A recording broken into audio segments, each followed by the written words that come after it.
Salut à tous, c'est Karim Debache pour un nouvel épisode de Crost. Cool. Hey, tu connais la fable du thylacine? Du quoi? Thylacinus cynocephalus, c'est un marsupial carnivore de Tasmanie. Ah, comme Taz? Non. La fable raconte l'histoire d'un thylacine fourbe et menteur qui glandouille dans les jungles luxuriantes de Tasmanie. Et tu sais à quoi il passe le plus clair de son temps? Faire la tornade en faisant non.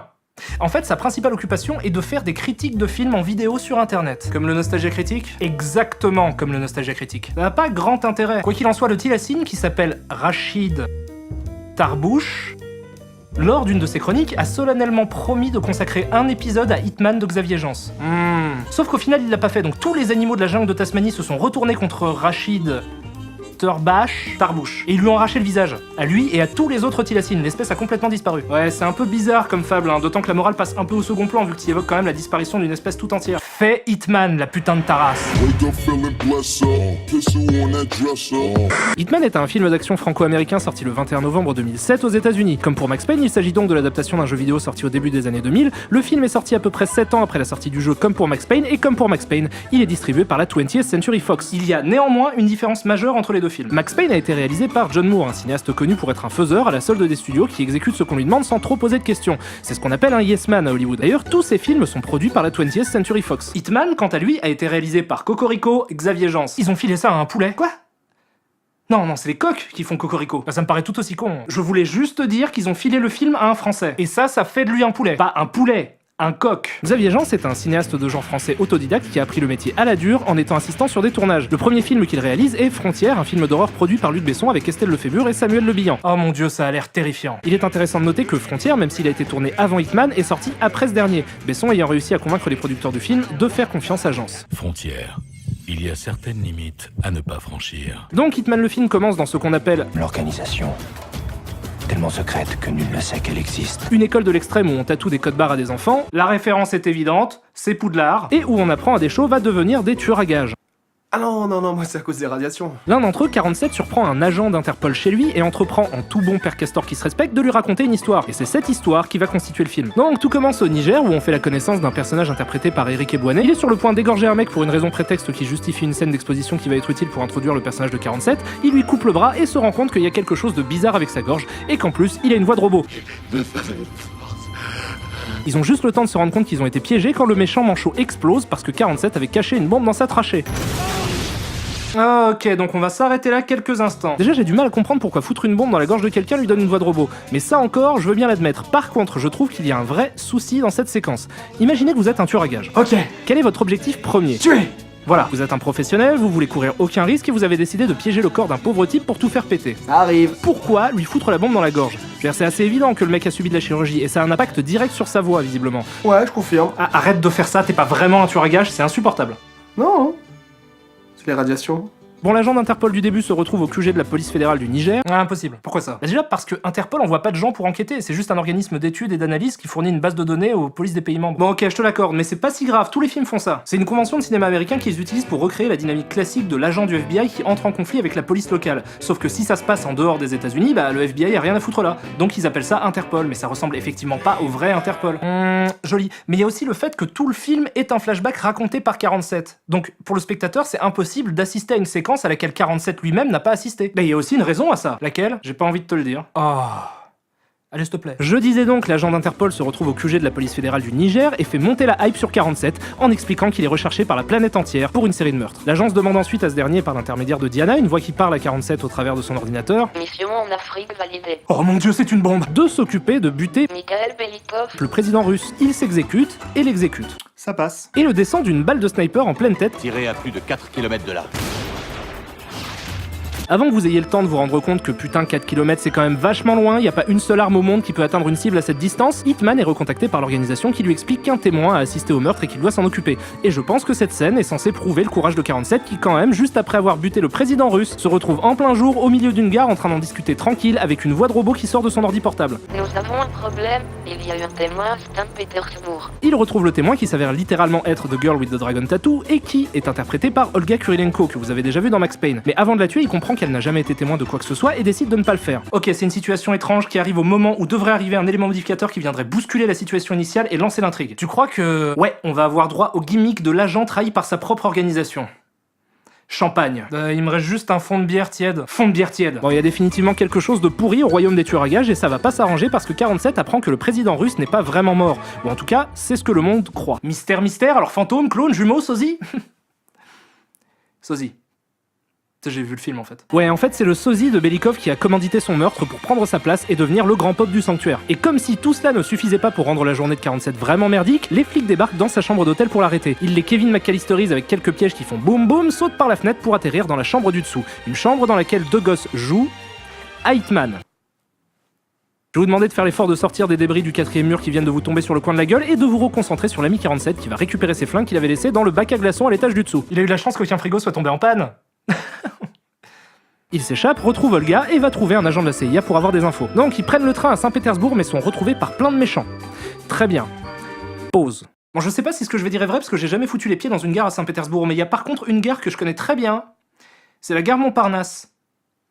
Et ça, pour moi, c'est la gare Montparnasse. Bref, 47 se retrouve piégé dans une impasse mexicaine par d'autres agents de l'organisation, et je suis persuadé que vous n'aviez jamais entendu personne appeler ça une impasse mexicaine. L'impasse mexicaine, ou Mexican Standoff, comme on l'appelle beaucoup plus communément, est une situation aujourd'hui considérée comme un cliché au cinéma qui consiste en la confrontation d'au moins 3 personnages qui se menacent mutuellement avec une arme. Ce qui fait qu'on ajoute un degré de tension au principe du duel classique, dans le sens où celui qui tire le premier ne gagne pas forcément, vu qu'il devient vulnérable le temps de viser le personnage restant. C'est utilisé dans un paquet de super films comme Le Bon, la Brute et le Truand de Léon, c'est d'ailleurs presque une convention de western spaghetti, Reservoir Dogs de Tarantino, ou encore True Romance, un film de Tony Scott qui en contient une vraiment cool en fin de film. Et d'ailleurs, si vous n'avez pas vu True Romance, je vous le recommande très fortement. Quoi qu'il en soit, 47 et les autres agents décident par dignité de se foutre sur la gueule avec des sabres. Bagarre, bagarre, bagarre, bagarre. C'est quand même bizarre de se balader avec 2 sabres quand on les utilise quasiment jamais. Bagarre, bagarre, bagarre, bagarre. Et puis ça a même pas l'air d'être une tradition parce qu'il s'est déjà fait tirer dessus par ces mecs-là. Bagarre, bagarre, bagarre, bagarre. Puis ça doit être putain de douloureux de se balader tout le temps avec ça. Aïe, aïe, aïe, ah, aïe. Après ça, les héros élaborent un plan merveilleux que Gilles et Jérém vont vous expliquer.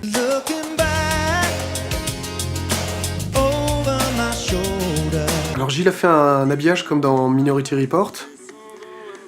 Donc 47 va dans un restaurant pour pouvoir empoisonner un Allemand. Il le tue dans des toilettes pour pouvoir prendre son identité et rentrer en contact avec le frère du président mort, qui est un trafiquant d'armes. Il le tue à son tour, comme ça des funérailles sont organisées, ce qui permet à 47 de pouvoir tuer le sosie du président mort lors de l'enterrement. Merci.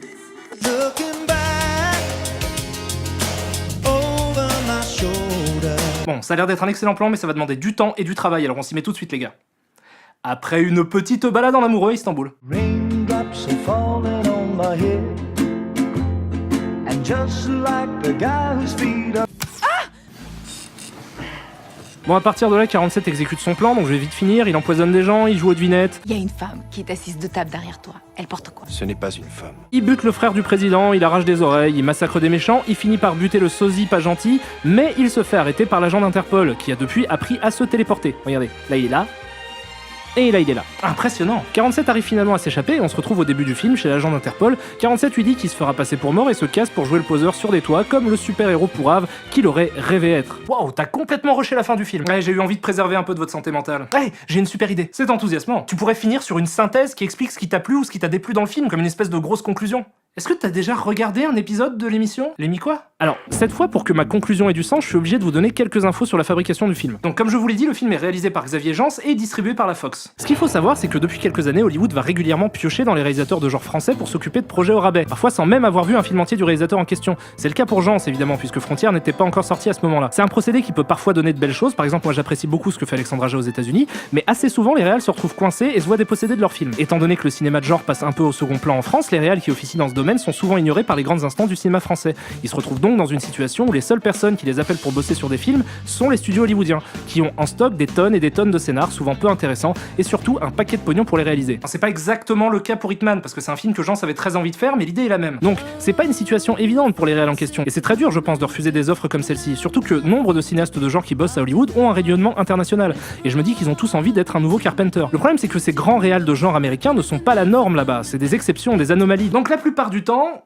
ils se font niquer. Dans le cas d'Hitman par exemple, c'est un film de commande, donc le scénario était déjà écrit avant que Jans entre dans le projet. Il a pu tourner le film comme il l'entendait sans trop de pression, mais quand il a rendu sa copie, le studio a trouvé le film lent et chiant et a décidé de lui retirer le final cut et de le donner au monteur Nicolas de Toth, qui a été chargé de rendre le film plus dynamique. Ils ont également tourné une scène supplémentaire qui est celle de l'affrontement entre 47 et les autres agents avec les sabres, ce qui explique en partie l'échec du film, parce qu'on sent de façon évidente que les images tournées ont une esthétique très posée et même parfois assez élégante, et à côté de ça, le film est monté comme un ersatz de Jason Bourne, et on le ressent même jusque dans la musique super générique. Donc voilà, il s'est fait enfler, c'est un fait. Ceci étant dit, je vous avoue que c'est assez dur de faire aucun reproche à Jans sur ça, parce que faut pas déconner, il est pas dupe non plus, je veux dire, tout le monde sait que les studios marchent comme ça. Le réalisateur du film a un statut de salarié, il doit rendre un produit, honorer une commande. C'est un point de vue très différent de ce qu'on fait en France où le réal est le seul maître à bord. Et c'est pas très surprenant que des gros studios hollywoodiens se comportent comme des gros studios hollywoodiens, quoi. Mais surtout, je pense pas que ce soit la seule raison de l'échec du projet. Je vais essayer d'interpréter les intentions du réal en me penchant sur la structure du film. Tout tourne évidemment autour du personnage de 47. Au début du film, il est présenté comme une silhouette fantomatique sans pitié, sans empathie, y a pas grand chose d'humain dedans, il remplit des contrats, il est traité à peu près comme dans le jeu en fait. Puis le film avance et il rencontre le personnage d'Olga Kurilenko et la relation qu'ils entretiennent a, selon moi, pour but de l'humaniser, pour que le spectateur puisse s'identifier à lui. Le film, en substance, est donc la transformation d'une icône de cinéma, peu intéressant pour ce qu'il est mais beaucoup plus pour ce qu'il représente, en vrai personnage humain.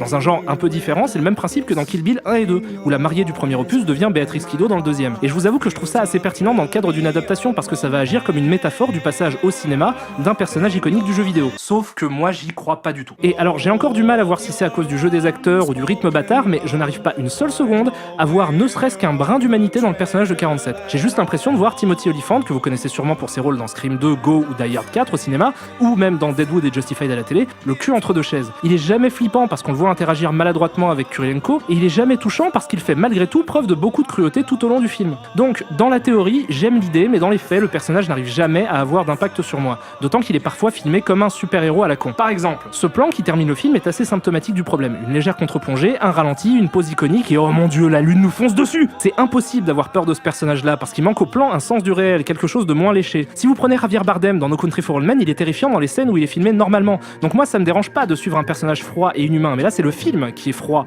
et inhumain. Donc voilà, c'était Hitman de Xavier Jans et c'était pas top. Moi j'ai adoré. Sérieux. L'écoute pas, il défend le film parce qu'il se reconnaît dans le personnage principal. Il a même fait des vidéos de propagande pour défendre les intérêts de leur communauté. Oh mon dieu, tu veux dire que c'est un vrai tueur? Un tueur? Bruce Willis, Kojak, Lex Luthor, Gérard Jugnot, Gorbatchev. Bonjour, je suis Jérémy Morvan. Vous m'avez peut-être déjà aperçu dans les films tels que La Demeure. Et aujourd'hui, je suis là pour vous aider. Vous adoptez l'alopécie. L'alopécie, c'est pas moins de 60 € d'économie par mois. Shampoing, coiffeur, peigne. Fabien Barthez.